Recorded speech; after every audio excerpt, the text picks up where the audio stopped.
The F-4E is a two-seat aircraft where each crew member is responsible for different aspects of the plane. The front crew is normally the pilot and tasked with controlling and flying the aircraft and delivering its weapons. The back crew is normally the Weapon Systems Officer, WSO, and tasked with operating the radar, employing the navigation systems, and configuring weapons. On this training mission, we will study and practice the pilot's cold start procedure in detail. On a real F-4E, the cold start procedure is not just about starting engines and go fly, it is also about ensuring that each system is working correctly.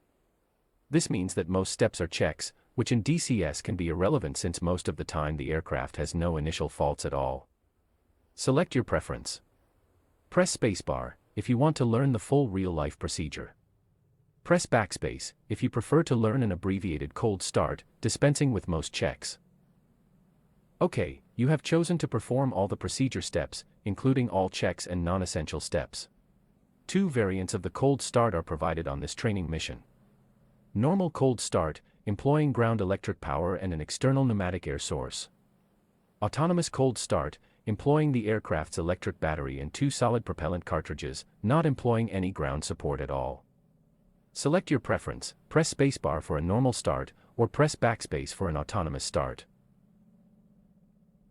You have selected to perform a normal cold start, employing ground electric power and an external pneumatic air source.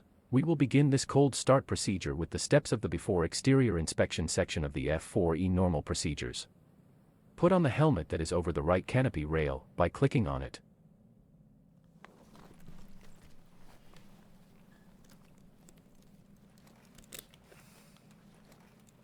It is a bit dark at this hour. If you can't find a cockpit element, feel free to employ your flashlight, which can be toggled with left Alt+L.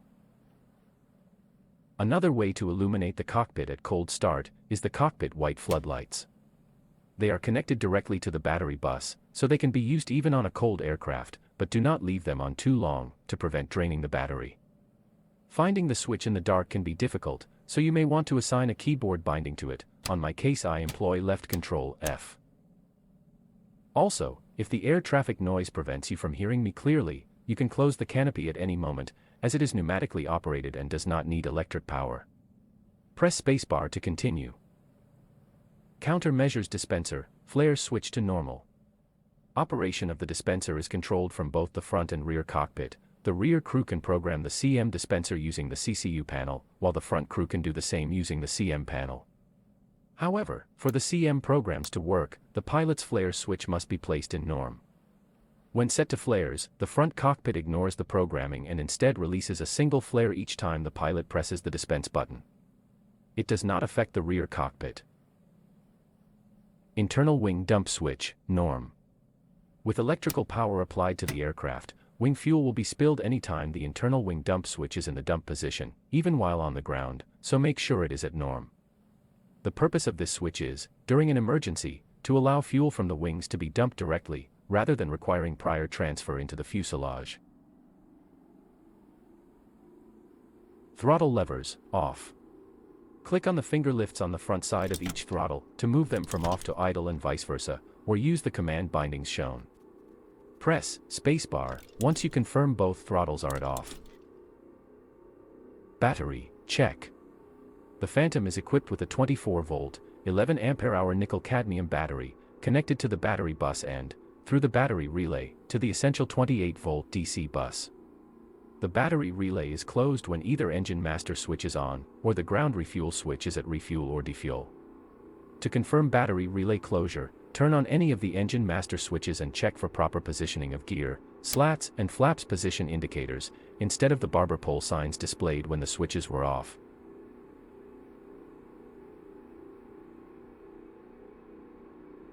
Engine master switches, back to off. The gear, slats, and flaps position indicators, return to the barber pole sign. Emergency attitude reference system, ensure the AI power circuit breaker is in. The emergency attitude reference system is a backup system which provides indications of aircraft pitch and roll attitude even with the generators off, as it is powered by the aircraft battery. The adjacent knob adjusts the lighting of the standby attitude indicator on the instruments panel. External stores emergency release, check NO yellow showing inside circular guard. This button, when depressed, will jettison all external stores except special weapons and air-to-air missiles. The button should be operative only on flight conditions, but a bug on DCS has it functional even when cold on the ramp, so please do not press it or you will lose your drop tanks. Landing gear handle, in and down. Left click to move up or down, right click to move in or out. Operation of the landing gear is controlled by this handle, which has safety switches that prevent accidental retraction while on the ground. Raising and lowering the gear is done by hydraulic pressure. A red warning light in the control handle illuminates whenever the gear is changing position. Pulling the handle out will actuate the emergency mode and release the gear by using a pair of compressed air bottles. Armament switches. Off, or safe, including the armament safety override, on the left pilot wall. The station select buttons are used to activate air-to-ground munition stations and the nose gun. The master arm provides master arming function for all aircraft weapons. The armament safety override switch disables the armament safeguards. If pressed and the landing gear handle is down, it will allow, for example, to fire the gun while on ground. Selective jettison knob, off. This knob provides the pilot direct access to dump stores on a position-by-position basis. The pilot selects the desired position by rotating the knob and then presses the button on its front to jettison the selected stores. Reference ADI system selector, set to standby. The ADI can gather its information from either of two navigation systems. Prim is the INS, standby is a less precise displacement gyroscope. Use this switch to set the ADI to use the standby navigation system, but once the INS alignment is complete it should then be switched to Prim. Digital Scan Converter Group, DSCG, display mode knob, off. The DSCG refers to the screen used to display radar data and video feed of TV weapons or targeting pods. The DSCG replaces the direct view storage tube radar scopes of earlier Phantoms, which could not interact with digital interfaces. Formation lights control knob, off. The Phantom has electroluminescent formation lights on the outer wing tips, and on both sides of the vertical stabilizer, mid-fuselage and forward fuselage. These lights are controlled by the formation lights switch and a variable control knob on the front cockpit formation lights panel. The left outer wing tip formation lights are red and the rest are green.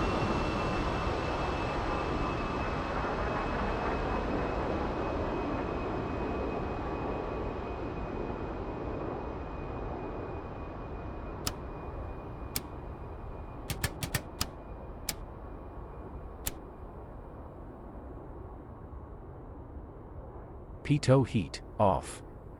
This switch controls operation of the heating element in the pitot head, the bellows ram air inlet probe, and the stabilator bellows venturi. The heater elements are energized anytime electrical power is applied and this switch is in the on position. Pitot heat should not be used for more than 1 minute during ground operations. Generator switches, off. 2 AC generators, one on each jet engine, are the primary source of all electrical power. Either generator can supply power to the entire bus system through an automatic bus tie relay. If one generator fails, the fault protection circuit drops it off the line and the bus tie relay energizes, allowing the remaining generator to supply power to the entire aircraft. Each generator may be manually disconnected from the system by placing its generator control switch to off. For this mission, you selected a normal cold start, employing ground electric power and an external pneumatic air source. First, we will ask the ground crew to connect an external power unit, like the AM32-60, which can provide both electrical power and compressed air, for cranking the engine. While on real life the pilot would usually employ hand signals to ask for the external power, you can also employ the Phantom's intercom to talk with the crew chief. To do this, we must power up the intercom employing our onboard battery, by turning on either, or both, engine master switches. Do this now. Ask ground crew to connect ground electric power. On DCS this is accomplished by using the gesture menu. Press A to call up the crew chief menu. Good, now select crew chief, then external power, and finally select connect. You can dismiss the circular menu by pressing and holding the A key. Press spacebar once you hear the crew chief confirming that external power is actually connected.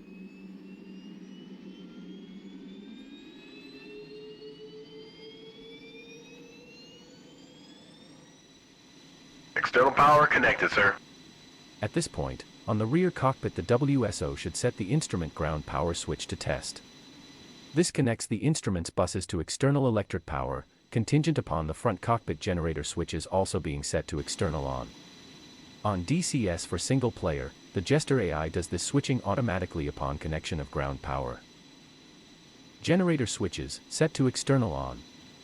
Do not do this before ground crew confirms that ground power has been connected and has reached its rated voltage and frequency. The external on setting is used for ground handling purposes when connected to external power, and provides electric power to all instruments, except the CNI and the AFCS. Transformer rectifier, check. Both transformer rectifiers are operating correctly, if the landing gear indicators show gear down when the battery is disconnected, and the generator switches are an external. Turn both engine master switches off now, to disconnect the battery. Press spacebar once you have checked the landing gear indicators for correct indication. Good, this last step completes the before exterior inspection section of the cold start, when using ground power. Press spacebar to begin the front cockpit interior check. Rudder pedals, adjust, with crank on front pedestal. On DCS this is just an animation, for immersion purposes. You can click on the flight stick space to hide the stick, for an easier view of the crank handle. Ejection seat height, adjust as desired. The ejection seat may be adjusted vertically only, by actuating a momentary contact switch on the right forward side of the seat, left click to raise, right click to lower. The seat can be adjusted through a total distance of 6 inches. Auxiliary armament control panel, set. A, gyro switch, norm. The pilot may fast direct the AJB 7 Euro platform by selecting the fast direct position on this switch, during level non-accelerating flight. B, oral tone control knob, low. This is the Sidewinder's air-to-air missiles volume. C, boarding steps position, protruding. Indicates the boarding steps are raised. Slats override switch, norm, guard closed. With this switch in norm, the wing slats operate automatically as a function of angle of attack, though they can be extended manually if desired by the pilot. If this switch is placed at in, the slats are retracted regardless of AOA or the slats flap switch position.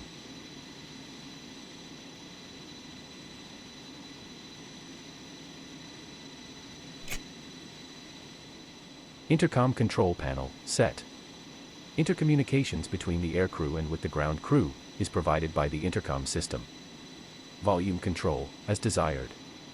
The input level of the intercom signals to the headsets is adjusted with this knob. Signals received from other radio receivers are not affected.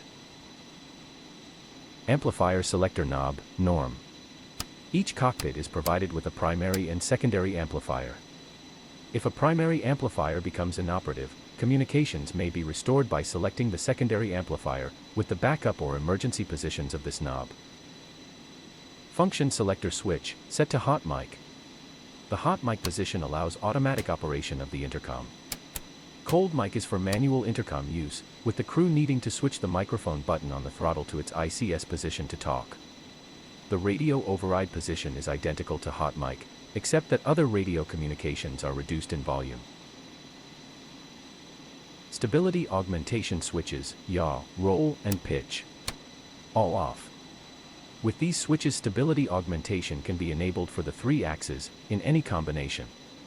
When enabled, the system decreases any tendency of the aircraft to oscillate in roll, yaw, or pitch, and also reduces unintended aircraft slip or skid. VORILS control panel, set and test. The VHF omnidirectional range, VOR, instrument landing system, ILS, provides precise bearing and course deviation information from a transmitting ground station. Additionally, the aircraft is able to use precision landing approach and descent capabilities at ILS-equipped airfields. Guidance information from the VORILS system is displayed to the pilot on the ADI and HSI, while the Weapons Systems Officer, WSO, uses a BDHI. The VORILS function is enabled on these displays when VORILS is selected on the bearing distance and on the navigation mode selector. Set the VOR receptor as follows. Volume control knob, as desired. This knob serves also as power switch. When turning it clockwise, make sure to turn it in order to power up the receptor. Marker volume knob, as desired. This knob adjusts the audio volume of the marker beacon receptor. Marker beacons are radio transmitters positioned along the landing approach path. The system will audibly signal and illuminate the marker beacon light as it passes over each one. Frequency. For this mission we will tune Karuna's VOR. Its frequency is 115.20 MHz. The frequency knob has two controls. Its outer ring selects the integer part of the frequency, whereas the inner knob selects the decimal part. Use both to select the 115.20 value on the display.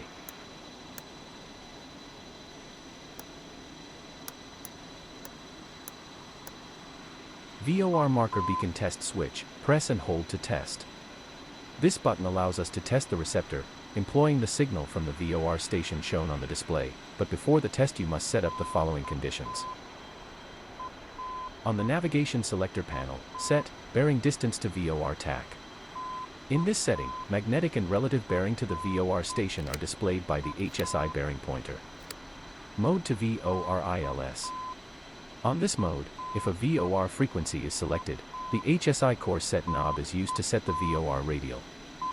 Once set, the HSI deviation indicator will show current deviation from the selected course.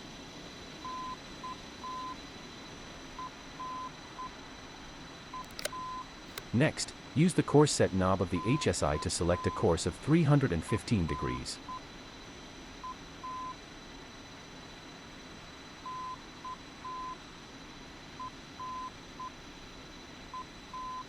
That's all. Now you can press and hold the VOR marker test button.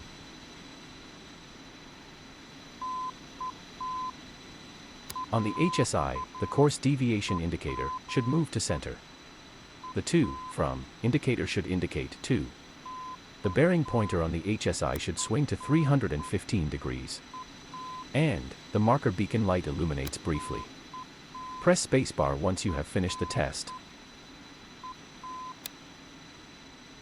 Fuel control panel, set. Fuel is carried internally in a 1,225 gallons fuselage tank, made up of 7 interconnected cells and 2 internal wing tanks. External fuel is carried in drop tanks, 2 370 gallons under each wing, and a 600 gallons under the fuselage. The fuselage cells are arranged so cell 1, the engine feed cell, is behind the aft bulkhead of the rear cockpit.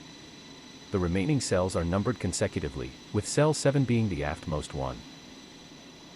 Cells 4 and 6 each contain 1 hydraulic and 1 electric fuel transfer pump, to transfer fuselage fuel to cells 1 and 2. Regulated engine bleed air pressure transfers internal wing fuel and all external fuel to the fuselage cells. Fuel will not transfer from internal wing or external tanks, until the weight is off the gear and the tanks are pressurized. Air pressure is also used to facilitate dumping internal wing fuel, and to maintain a positive pressure in all tanks. Cells 2 through 6 are so arranged that they will gravity flow into cell 1, with the exception of approximately 1,500 pounds, if a complete transfer pump failure occurs. The fuselage cells and internal wing tanks contain fuel gauging units, which read out in pounds on the fuel quantity indicator. Press spacebar to continue. Internal wing transfer switch, normal. Fuel carried in the internal wing tanks and all external tanks is transferred by air pressure to the fuselage cells, providing the weight is off the gear and the tanks are pressurized. In normal, the wing tank valves are open, allowing internal wing fuel to transfer to fuselage cells 1 and 3. In stop trans, the valves are closed, stopping transfer of internal wing fuel to the fuselage cells. External transfer switch, set to off if no external tanks, or OBD, outboard, if you have external wing tanks. Never enable a center tank while on the ground. If the external transfer switch is placed to a position on which tanks are not installed, internal wing fuel will transfer in the normal manner, provided the internal wing transfer switch is in the normal position. Internal wing dump switch, norm. Wing fuel may be dumped in flight at any time, regardless of any other transfer switch positions, by placing the hex head dump switch to dump. At 85% RPM in level flight, the fuel dumping capability is approximately 650 pounds per minute. Air refuel switch, retract. The air refueling system utilizes a receptacle, aft of the rear cockpit, above the number 2 fuselage fuel cell. Actuation of the receptacle is controlled by this switch. Extend, extends the receptacle, interrupts the fuel control panel continuity, and illuminates the air refuel ready light. When the receptacle is extended, the external air refueling lights illuminate. Placing the switch on retract, restores continuity to the fuel control panel and retracts the boom receptacle. Refuel selection switch, set to all tanks. The int-only position closes the external tank's fuel shutoff valves, allowing only the fuselage and wing tanks to be refueled. The all tanks position opens also the external tank's fuel shutoff valves, allowing all fuel tanks to be refueled. Press spacebar to continue. Boost pumps and engine fuel shutoff valve, check. Hold the left boost pump switch on its check position, and observe that the left boost pump pressure indicator reads 30 ±5 psi. Also, note that zero fuel flow is registered on the left fuel. Allow 3 seconds after releasing the left switch, then repeat the procedure using the right boost pump check switch. Ensure boost pump check switches return to the normal position after actuation.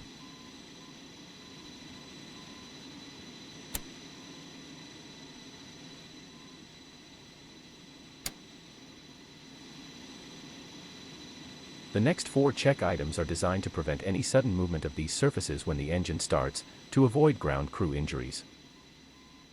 Flaps slat switch, up or norm. The slats and flaps system provides an automatic slat configuration for in-flight maneuvering, and a selective slat flap configuration for takeoff and landing. With the switch in norm, the maneuvering slats operate automatically as a function of angle of attack. If desired, the slats may be extended manually by selecting out on the switch. However, at speeds above approximately 570 knots the slats will still retract automatically. The out and down position extends the slats out and the flaps to the down position, for takeoff and landing. Emergency flaps slats handle, forward. Emergency extension of the slats flaps, in case of no hydraulic power, is accomplished pneumatically by high pressure air from an emergency air storage bottle, when pulling either emergency flap extension handle aft. The air bottle contains sufficient air for only one extension. Drag chute control handle, down and secure. A 16-foot drag chute, contained in the tail cone, significantly reduces landing roll distances. The drag chute may also be used for out-of-control/spin recovery, and it is normally deployed after each landing. On DCS, clicking the handle raises it to its detent, releases the door latch, the pilot chute pops out, pulling out and deploying the larger drag chute. You can also use the key P to operate the handle. Do not operate it now, as it can be used on a cold start, but it will leave the tail cone open. With the handle raised, a secondary handle comes into view, with a button on its end. The drag chute can be jettisoned by clicking on this button, or using the keys right Shift plus P. The release and jettison mechanism then returns to its normal position, permitting the drag chute to pull free. Speed brake switch, in. Hydraulically operated speed brake panels are mounted on the underside of the inboard wing surfaces. They are actuated by a 3-position switch on the throttle, with positions out, stop, and in. The out position is momentary and reverts to stop when released. A warning light, speed brake out, illuminates when either or both speed brakes are not fully closed. Communication antenna selector switch, upper. Electromagnetic interference radiating from the lower UHF antenna may interfere with the nose wheel steering system. Therefore, the upper UHF antenna should be used anytime the aircraft is not airborne. Engine anti-icing switch, normal. Engine bleed air is employed to prevent the formation of ice on the engine frontal area. The bleed air flows through small orifices and enters the engine primary airstream. The system is an anti-icing, not a de-icing system, since an actual buildup of ice will block the orifices and render the system inoperative. Engine anti-ice is not needed or desired at high Mach numbers, since the compressor inlet temperature is sufficient to prevent any ice accumulation. On the warning panel, the lights for left and right, anti-ice on, illuminate when the system is enabled. If the lights illuminate during flight, with the anti-icing switch in normal, the anti-icing shutoff valve has failed in its open position.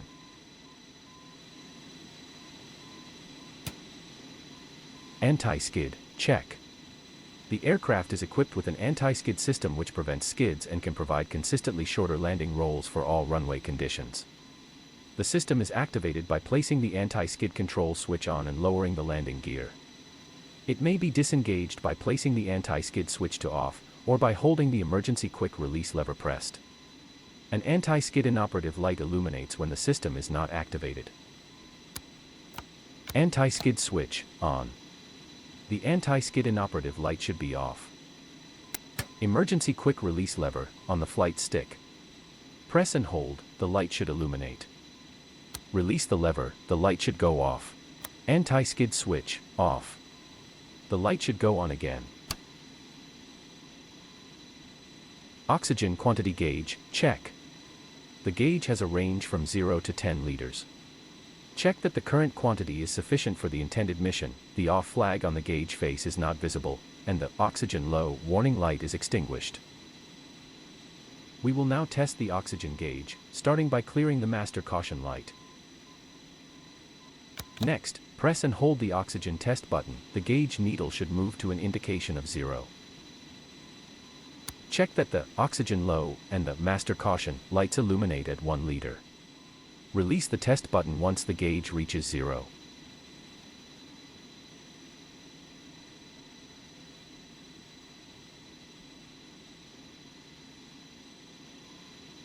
The warning lights will turn off once the needle moves above 1 liter again. Oxygen supply system, check and set. On the Phantom, breathing oxygen is supplied by a 10-liter liquid oxygen system. The system consists of a converter, a coil to convert from liquid to gaseous oxygen, and a console-mounted pressure demand regulator in each cockpit. The regulator automatically controls the pressure and rate of flow of oxygen based on demand and altitude. It provides a proper mixture of air and oxygen at low altitudes, and pressure oxygen at high altitudes. Oxygen supply lever, fully on. This lever controls the oxygen flow, on or off, from the regulator. Diluter lever, normal. This lever controls the mixture of air and oxygen. For a proportional amount of air to oxygen, the normal position should be selected. For only oxygen, the 100% oxygen position is used.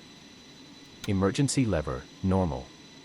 Usually set to normal, the emergency position provides continuous air pressure to the face mask for emergency use. The test mask position provides positive pressure to test the face mask for leaks. Check the oxygen pressure gauge. The oxygen system pressure should indicate between 50 and 125 psi, until the converter is depleted. Put mask on and hold the emergency lever in its test mask position. Breathe normally and check flow indicator operation. A white indicator indicates flow due to a leak that must be corrected before flight. Return the emergency lever to normal.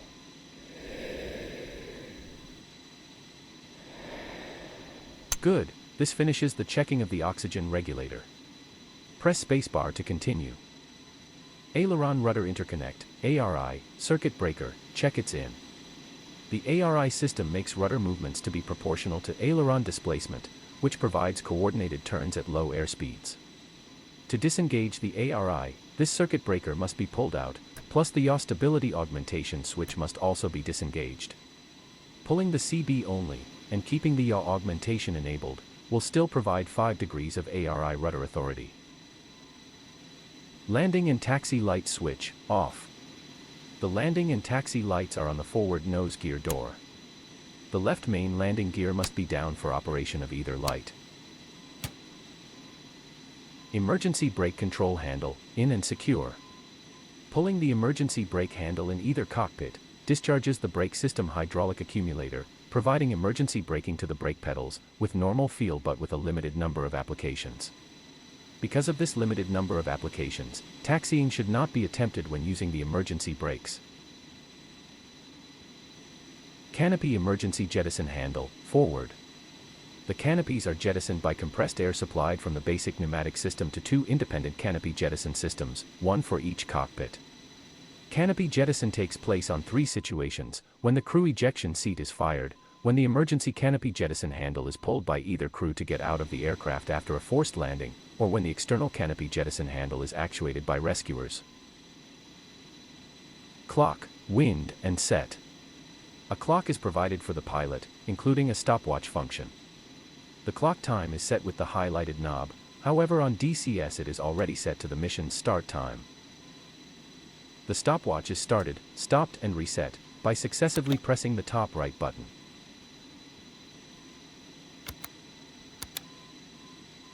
Flight instruments light control, off. Not yet simulated, it will be made available later during early access. For now leave the knob fully counterclockwise, which is the off position, so that the warning and indication lamps are at full brightness and not dimmed. Multiple weapons control panel, set. Master arm switch, safe. Provides master arming function for all aircraft weapons. Delivery mode knob, off. The delivery mode knob is used to set the release mode for bombing. Values to the left of off employ the AJB7, Attitude Reference and Bombing Computer Set, ARBCS, whereas values to the right of direct employ the Weapon Release Computer Set, WRCS. Direct is the manual release mode. Weapon Select Knob, C. The Weapon Selector knob is used to designate the type of weapon to be used. C is an unused position, which can be used as an off selection. Radar Missile Power Switch, off. This switch is used to tune the Sparrow missiles. We will learn its use during the weapons training missions. Interlock switch, in. With in selected, the Sparrow missiles will not release upon trigger down, unless valid launching parameters are met. It has no function for Sidewinder launch. Optical sight, set its mode to cage and adjust its brightness. The Lead Computing Optical Sight System, LCOS, is used to establish a visual sight reference for either air-to-air or air-to-ground weapons delivery. A red reticle is projected on a combining glass. The LCOS features 7 different modes that can be selected via this knob. On the cage position, the reticle is displayed and caged at the radar bore sight line. Rotate the reticle intensity control knob to adjust the brightness of the reticle.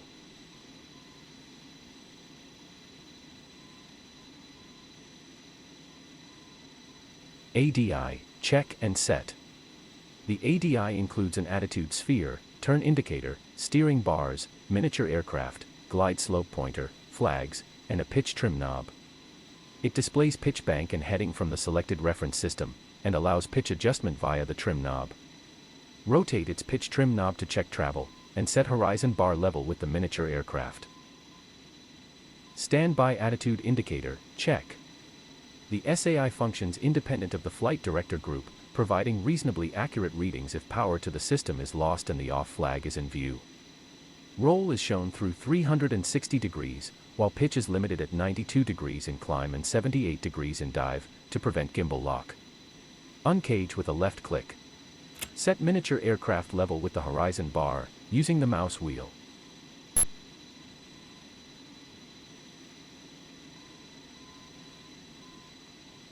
Navigation function selector panel, set.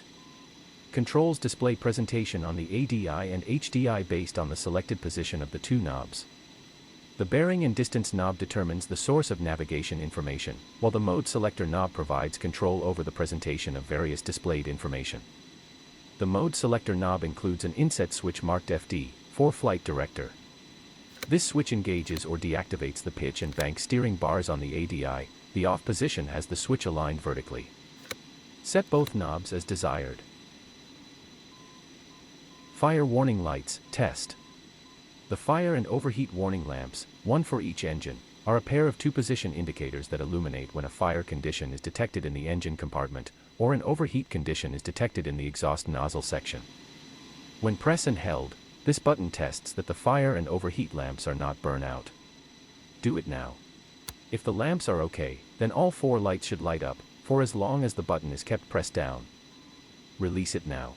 The button can also be used in conjunction with the warning lights test switch to check detection and continuity loops of the fire and overheat warning systems. Hold the warning lights test switch in the warn test position by pressing the right mouse button on it. Now, without releasing the right mouse button, perform the continuity test by simultaneously press and hold the fire test button with the left mouse button. Proper system function is confirmed if the 4 fire and overheat lamps go out while the fire test button is pressed, then illuminating again once the left mouse button is released. Release the right mouse button to continue. If the warning lights test switch does not spring return to off, click on it to release.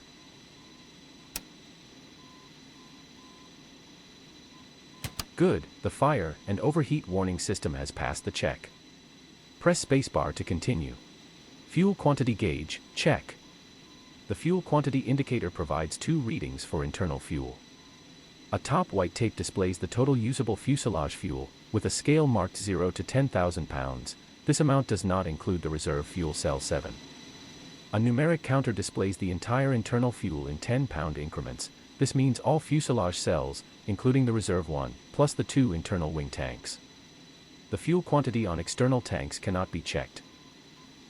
Actuate and hold the feed tank check switch to check fuel quantity in the feed tank. The indicated value should read 1400 plus minus 200 pounds on the counter, and the tape value should be 1400 plus minus 150 pounds.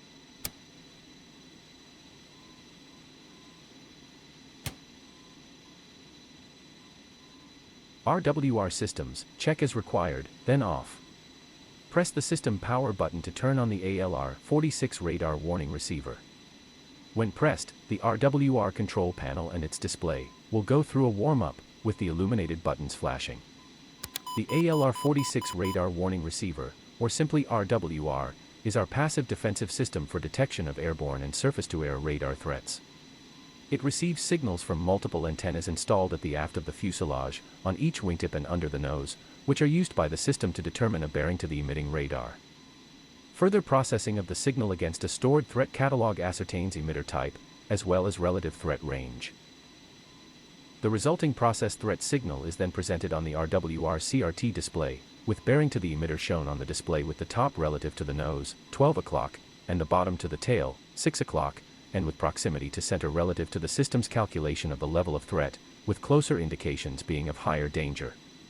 In normal operation, the RWR can display 16 threats concurrently. Once the RWR is warmed up, its lights have stopped flashing. Press its sys test button to initiate a self-test.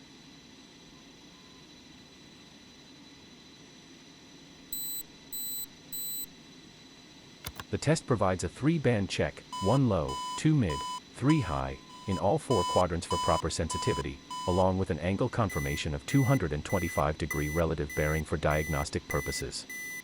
Turn both knobs to adjust the RWR display brightness and the audio level of its warning sound. Once the test finishes, turn off the RWR. Accelerometer, reset to 1G by pressing its knob.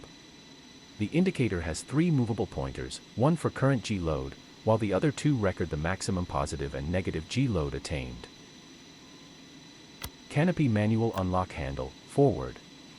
The manual unlock handle is used in the event of pneumatic system failure. The handle, when pulled aft, unlocks the canopy so that it may be pushed open. Before manual unlocking of the canopy, the normal control lever must be placed in the open position. Arresting hook control handle, up. Pulling the handle down extends the tail hook, which is utilized for field emergency arrestment.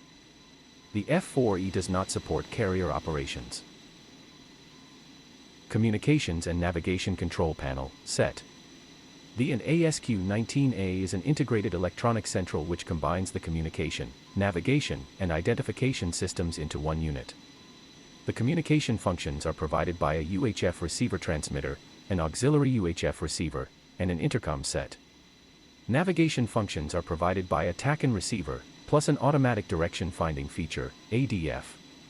Later F-4E also contained a VOR ILS system, but it is not part of this set. Instead it is mounted separately on the left console.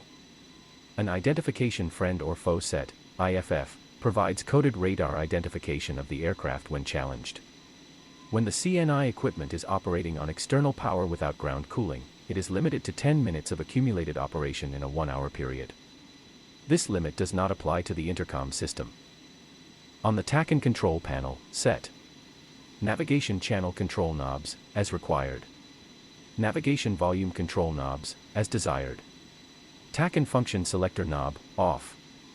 For this training mission, we will be using the BANAC TACAN, so tune the unit to employ the 47 X-ray channel.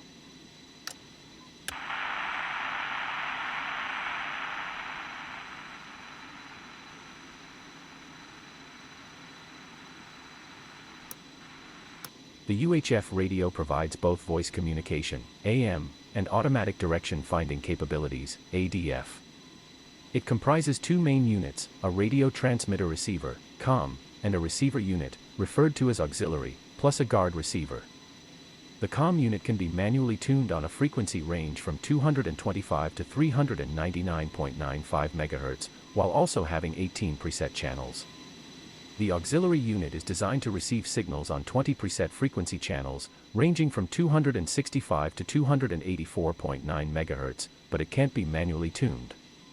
Both the COM and auxiliary receivers have the capability to process ADF signals, which can be displayed on the horizontal situation indicator, HSI, or bearing distance heading indicator, BDHI. Communication frequency control knobs, as required. For this mission, tune the ATC frequency of our destination airbase, at BANAC, which is 250.20 MHz. Communication channel control knob, as required. We can also employ a preset frequency, instead of a manual one. Select preset 2, which corresponds to Bodo Airbase's air traffic control, ATC. Mode select switch, as required. For this mission, set it to TR plus G, to employ the radio just for voice communications, not ADF. Set the remaining UHF controls. Communication volume control knob, auxiliary channel control knob, and auxiliary volume control knob, set as desired.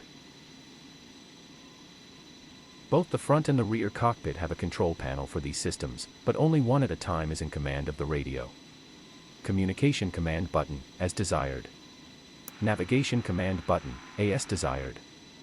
For this mission, set the command to the front cockpit. Both buttons should illuminate in green.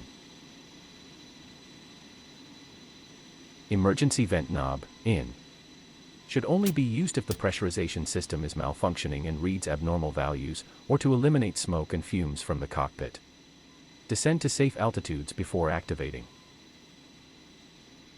Rain removal switch, off. When activated, bleed air from the engine is rerouted around the canopy to blow away any raindrops. Should not be used during dry conditions, as the hot air will heat up the windshield. If the glass reaches critical temperatures, the windshield temp high warning will illuminate on the warning panel. Pitot heat, check with help from the crew chief, then turn it off. We will now check if the pitot heating system is working. First, turn the switch to on. Next, press A to call up the crew chief menu. Select crew chief, then ground checks, and then pitot heat. Press spacebar once the ground crew reports that the pitot tube is warm. Roger. Pitot is warm. That's a good check. Now turn the switch off. For normal operations, the pitot heat should always be activated prior to takeoff, but not left on while on the ground for longer than 1 minute, to prevent damage due to overheating.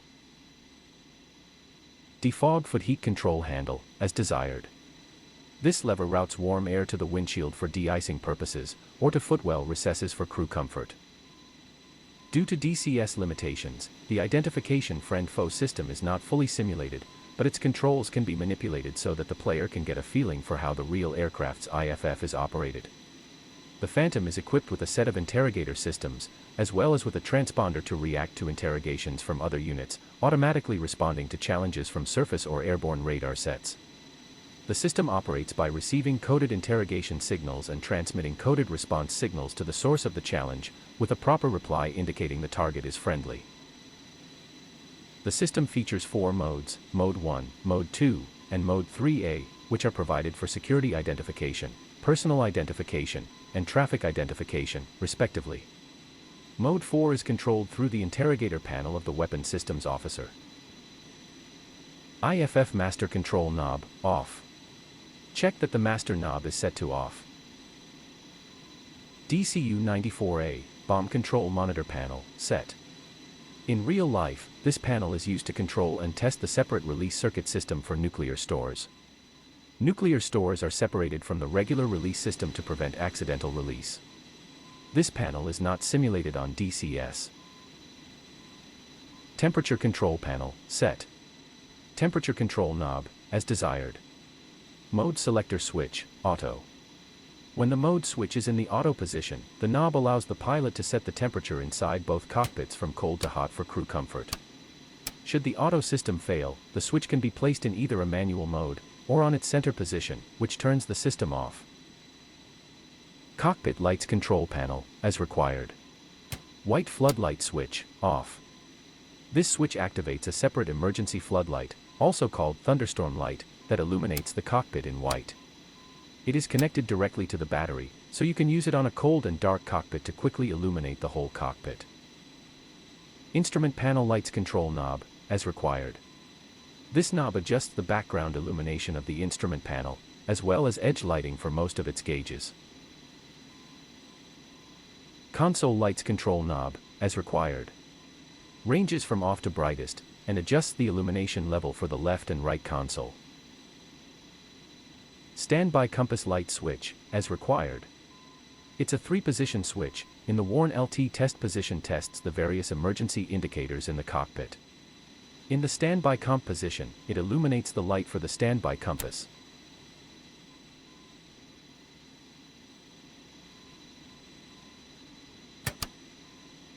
Console Floodlight Switch, as required.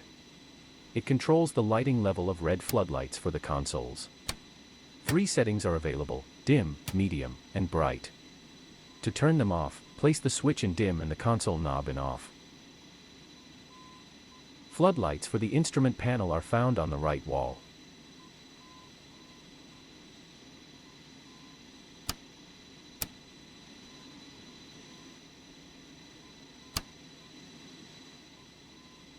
Indexer Lights Control Knob, as required.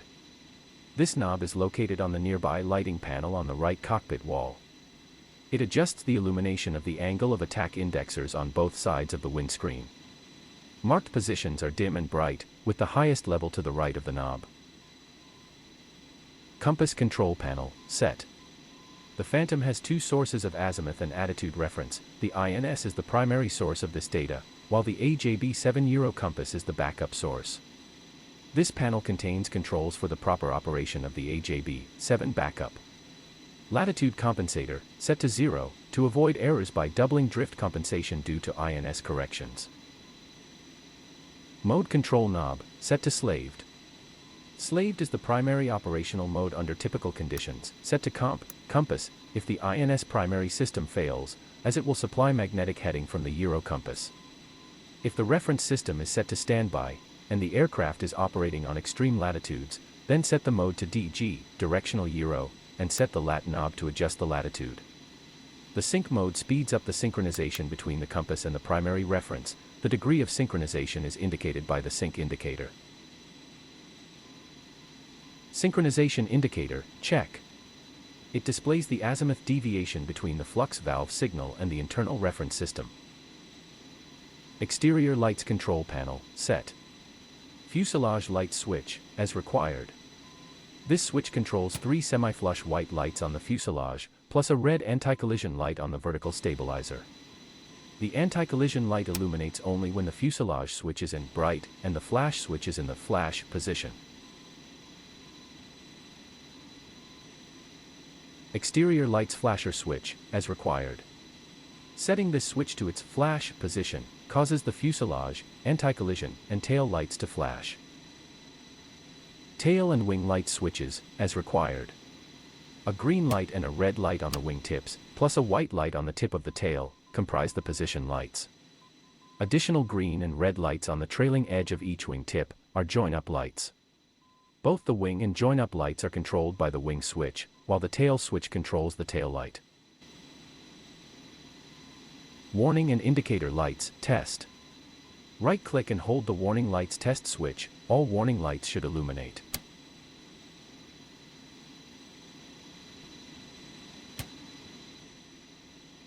Instrument lights intensity control panel, set. The knobs on this panel can be used to tweak brightness for instruments individually, where the fully counterclockwise position turns them off and moving the knob clockwise progressively increases brightness until it reaches the level dictated by the flight brightness knob. On DCS their effect is not implemented yet. Circuit breakers. Confirm that all CBs are pushed in. Intercom system, check with help from the crew chief. Press A to call up the crew chief menu, then select crew chief, and then comms checks. Press spacebar once the crew acknowledges. Loud and clear. Good, this completes the front cockpit interior check.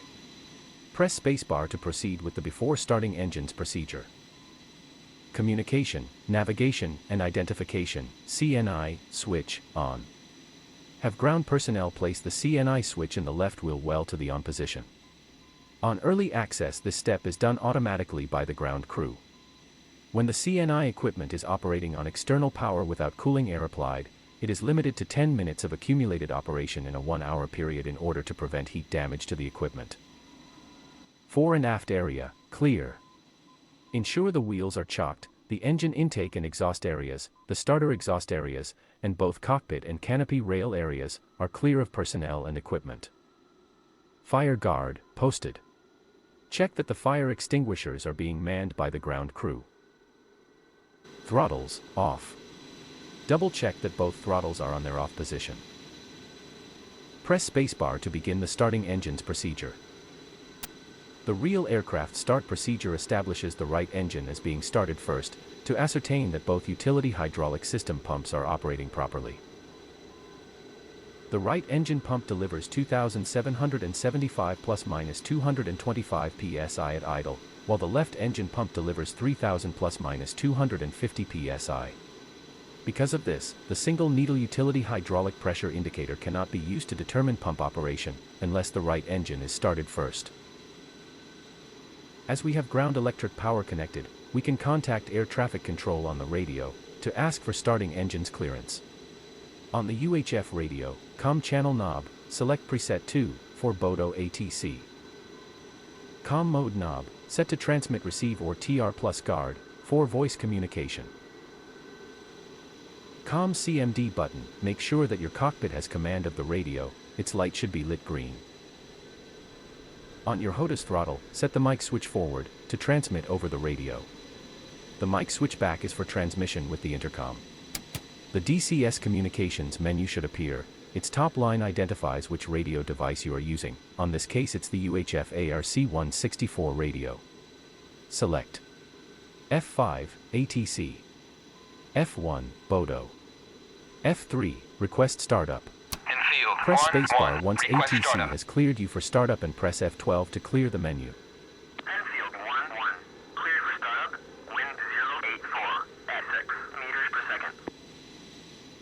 The engines can be started by utilizing electrical power from either an external power source or from the aircraft battery, and by utilizing air pressure from a ground cart or from a pyrotechnic cartridge. For this particular training mission, we will employ a ground air source. External air source, ask ground crew to connect the air source to the right engine. On DCS this is accomplished by using the gesture menu, press A to call up the crew chief menu, or set the mic switch aft on your HOTAS throttle. Good, now select crew chief, then air source, and finally select connect to right engine. Press spacebar once you hear the crew chief confirming that external air is actually connected.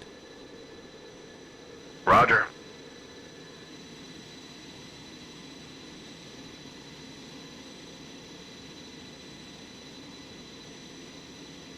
Connected it on the right. Engine master switches, both to on. This action provides electrical power to each engine's boost and transfer fuel pumps.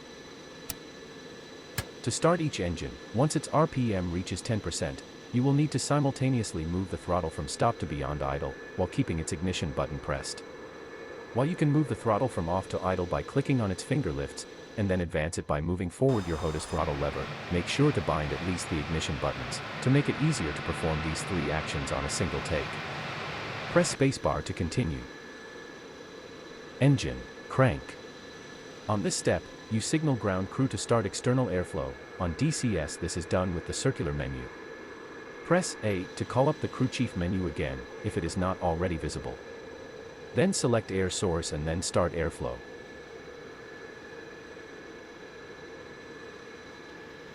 Done. Monitor the RPM. At 10% press and hold the right ignition button, while advancing the right throttle to a position halfway up the quadrant, then snap the throttle back to idle.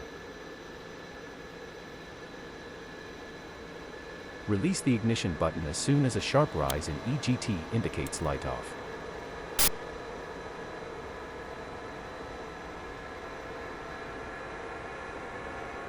At 45% RPM, signal ground crew to stop external airflow.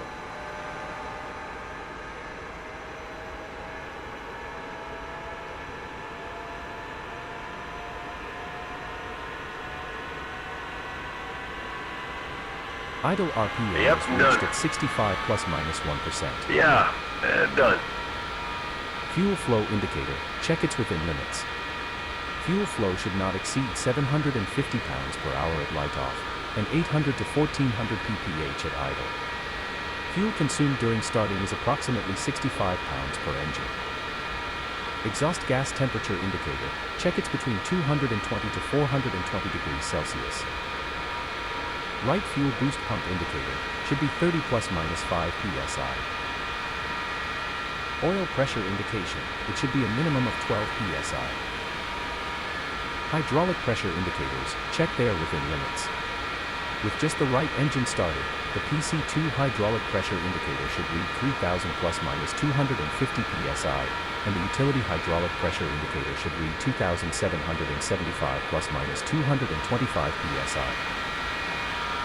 The check hydraulic gauge indicator light remains illuminated until the left engine is started and all 4 hydraulic pumps are operating above 1750 psi. Once the left engine is started, the utility hydraulic pressure indicator will read 3000 ± 250 psi. Press spacebar to continue. Right gen Canopy down and locked, lights out and stripes aligned. Ensure both RH gen out and bus tie open, lights go out. To avoid an electrical power interruption which could result in an INS no-go indication, the pilot should ensure that the INS is not in the align mode when the generator is switched to gen on.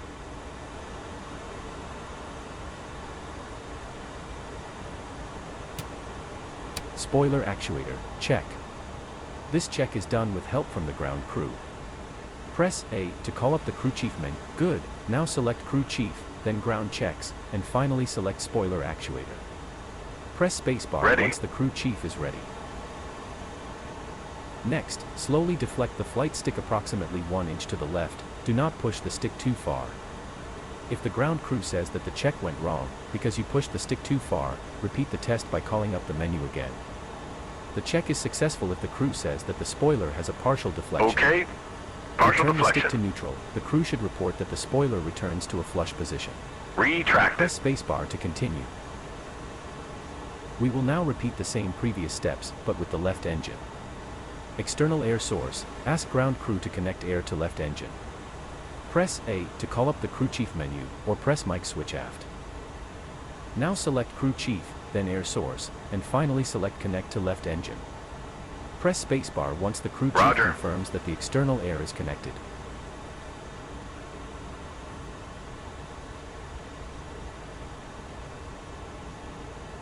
Connected on the left, sir.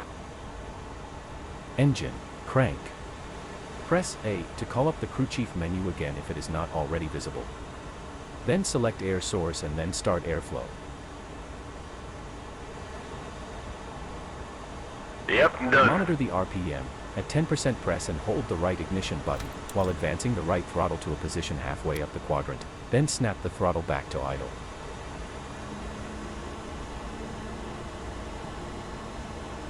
Release the ignition button as soon as a sharp rise in EGT indicates light off.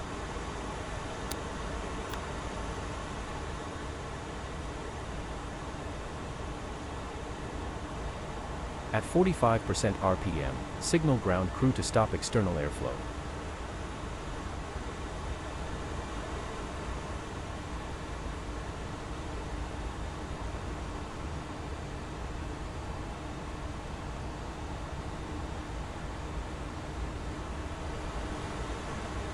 Yep, Idle done. RPM is reached at 65 plus minus 1%. Fuel flow indicator, within limits. Fuel flow should not exceed 750 pounds per hour at light off, and 800 to 1400 pph at idle. Exhaust gas temperature indicator, check it's between 220 to 420 degrees Celsius. Left boost pump indicator, should display 30 plus minus 5 psi. Oil pressure indication, it should be a minimum of 12 psi.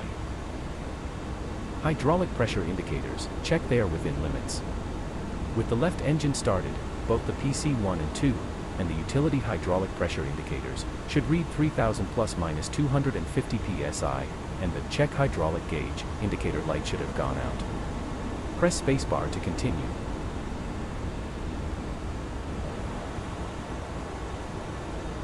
Left generator control switch, set to on. Ensure both LH gen out and bus tie open lights go out, and that INS is not in the align mode yet.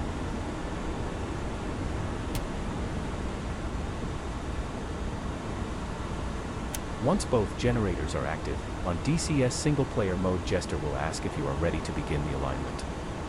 Use the Ready for alignment? in its red circle and then confirm by clicking on Yep. Okay. Next, What Jester alignment will do you ask want? which alignment type you want. Click again within its red circle. Jester will then offer 3 alignment options. Full alignment, for the greatest INS precision but takes around 8 minutes to align. Best available true heading, Bath, takes only a bit over 2 minutes but it has around half the precision. Heading memory alignment, is offered only if there is prior alignment data on the system, takes the same time as Bath but its precision is closer to the full alignments. Select the one you want by clicking on it, and Jester will carry out the alignment. Press spacebar to continue. Copy, full alignment. Gonna take a second here. External air source, disconnect. Good, now select crew chief, then air source, and finally select disconnect. Press spacebar once you hear the crew chief confirming that external air has been disconnected. Roger.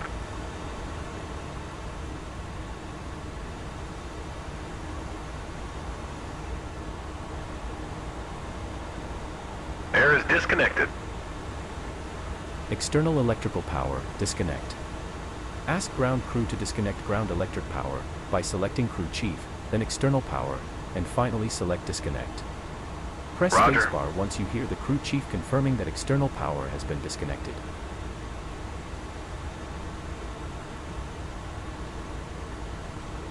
External power disconnected, sir. Right generator control switch, cycle. Turn right generator control switch off and check that the RH gen out light illuminates, to denote that the generator is disconnected from the bus system.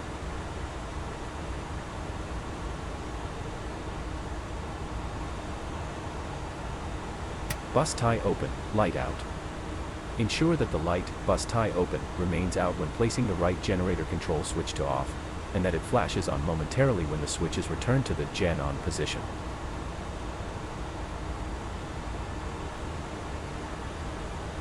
That's a good generator check. Press spacebar to continue. Communication and navigation equipment, turn on and check. TACAN, set to transmit, receive and tune the desired station. For this mission set it to 47 X-ray, 4 Banak Air Base.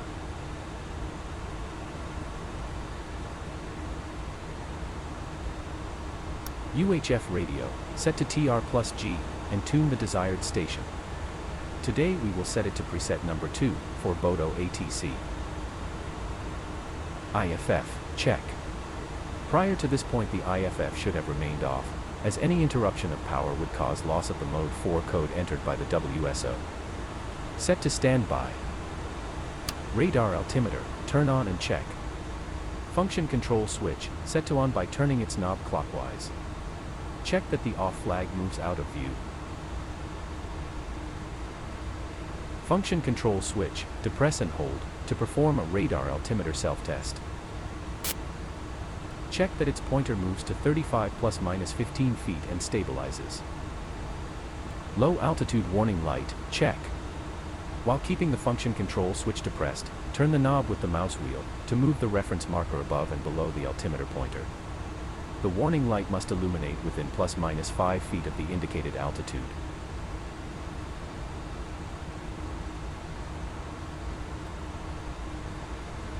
Function control switch, release.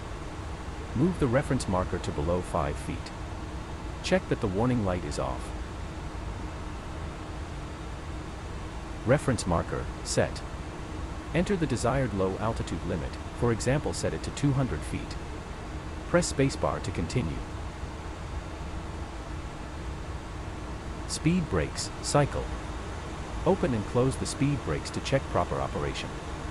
The ground crew will check that speed brakes extend simultaneously.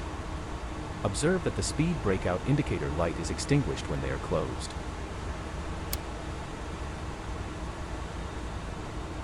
Speed brakes out.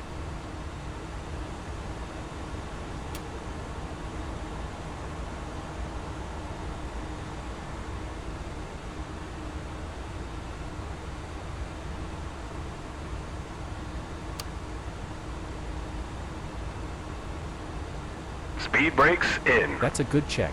Press spacebar to continue. Slats and flaps, check. Place slats flaps switch to out. Observe that slats indicate out and flaps indicate down.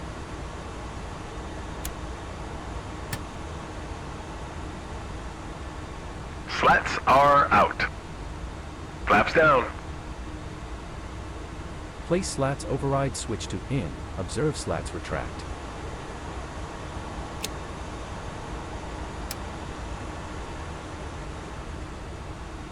Slats in. Place slats override switch back to norm, and close its cover. Observe slats extend.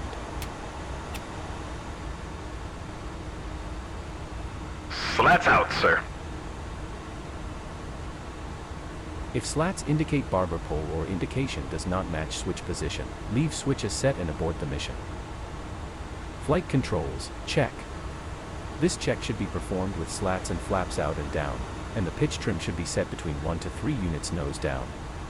Set this desired trim by pushing forward on the flight stick's trim hat, while keeping an eye on the pitch trim gauge. Next, ask ground crew to help with this. Alignment's done. Go primary sync now. All right, ready to taxi. Controls. Press spacebar once the crew chief is ready.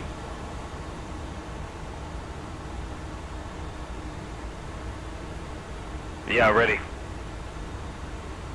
Control stick, pull full aft and release. Ground crew should confirm all flight control positions. The master caution and check hydro gauges. Lights may illuminate momentarily during this check.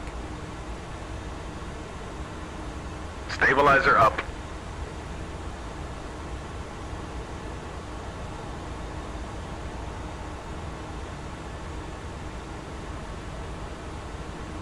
Rudder, check full Stab travel up. left and right. The chief should Stab report the down. rudder positions. Rudder left. Rudder right. Ailerons and aileron rudder interconnection, check. Move the control stick full left and hold it there. The left spoiler goes up, right aileron down, and rudder slightly left. The ground crew should call roll left. Roll left. Without releasing the stick left, engage the yaw stab augmentation. The rudder will move further left. The crew will call rudder tick. Rudder kick. Good. Now press the emergency quick release lever on the flight stick. The rudder will move towards neutral and the crew should confirm. Release the emergency quick release lever, neutralize the flight stick and disengage the yaw stab augmentation.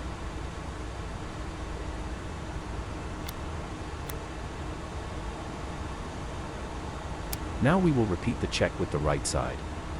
Move the control stick full right and hold it there. The right Roll spoiler right. goes up, left aileron down, and rudder slightly right. The ground crew should call roll right.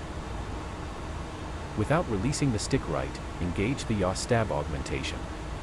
The rudder will move further right Kick. and the crew will call rudder Good. Now press the emergency quick release lever on the flight stick. The rudder will move towards neutral and the crew should confirm. Rudder neutral. Release the emergency quick release lever, neutralize the flight stick and disengage the yaw stab augmentation. Good. This completes the flight controls check. Press spacebar to continue. Slats flaps, norm.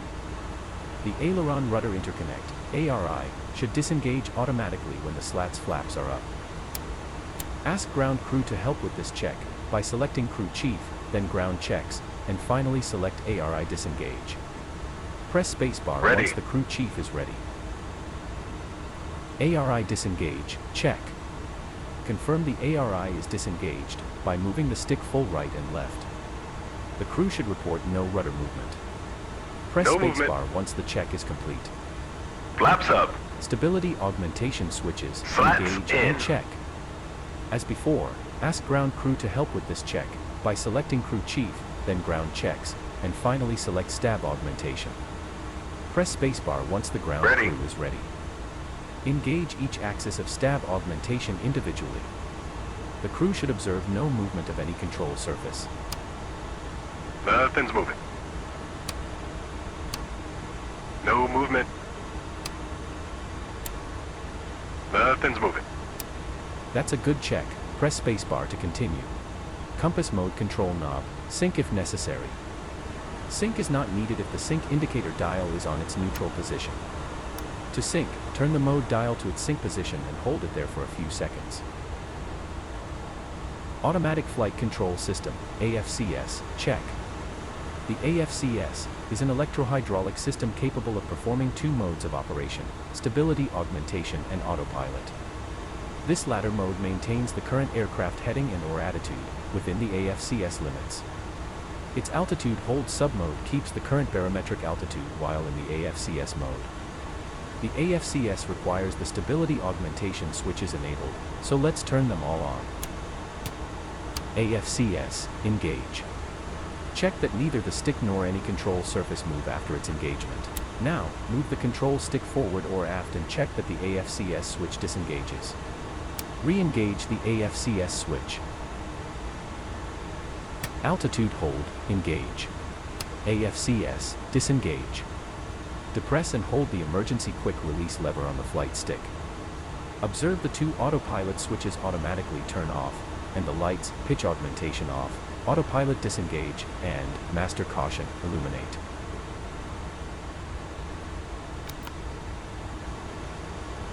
Release the lever. Observe the light, pitch August off, goes out. Stability augmentation switches, disengage. We will turn them on once we begin the taxi. Trim, check and set 1 to 3 units nose down. Check operation of the pitch trim indicator and set it between -1 and -3 units down. With trim at -3 you will have a nose-heavy tendency on the takeoff roll, which quickly approaches a trim condition as the aircraft lifts off and gear and flaps are retracted. With -1 trim, a very marked nose-up trim occurs beyond 230 knots during takeoff, requiring a large nose-down trim change at a very low altitude. Since the aircraft does not have indicators for rudder and aileron trim, ask the ground crew to check those trims being at neutral by selecting crew chief, then ground checks, and finally select trim neutral. Press spacebar once the Ailerons crew and chief rudder, reports that neutral. the ailerons and rudder are set at neutral. IFR door and exterior air refueling lights, check if required. If you will be having in-flight refueling on the next mission, cycle the switch to check that its door and lights work. The ground crew will report their operation. Press spacebar to Door continue. open. Door closed. Pneumatic pressure, check. The pneumatic system provides high-pressure air for the normal and emergency operation of the canopies, and the emergency operation of the landing gear and slats flaps. Normal system pressure range is from 2650 to 3300 psi. Press spacebar to continue. Altimeter and static pressure compensator, SPC, set and check. The SPC is a regulating module within the air data computer, used to eliminate major altimeter lag during rapid changes in altitude. The CADC switch, located near the throttles, controls the functioning of the SPC. The switch has positions for reset correction, normal, and correction off. With the switch in norm and the SPC operating normally, major altimeter lag during rapid changes in altitude is eliminated. Set current altimeter setting on the barometric scale. For today's mission it is 29.92 inches of mercury. On DCS it is already set. The altimeter pointer should indicate the field elevation within ± 75 feet. We are currently at Bodo, which is at 42 feet above sea level. Press spacebar to continue. Prior to each flight, the SPC must be reset by placing the SPC switch to its position, reset correction, and hold it there.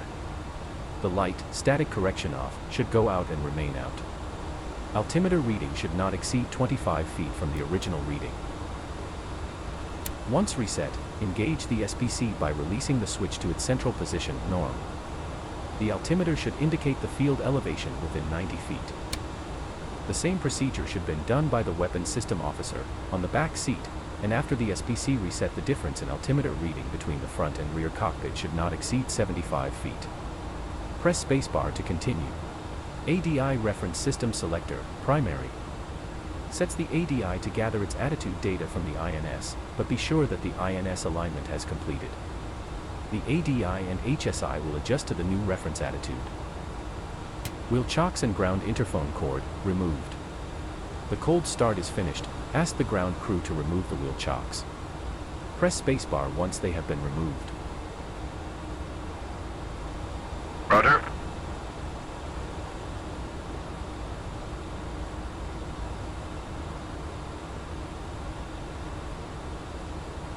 Yes, sir. Chalk's out. Okay, sir, you're all set. Have a safe flight. Disconnecting. Congratulations, you have successfully completed a full cold start, with all check steps and employing ground electric power and pneumatic air supply. I know it's been a long lesson. Take a rest break before attempting the next taxi, takeoff, and climb training mission. Press spacebar to exit.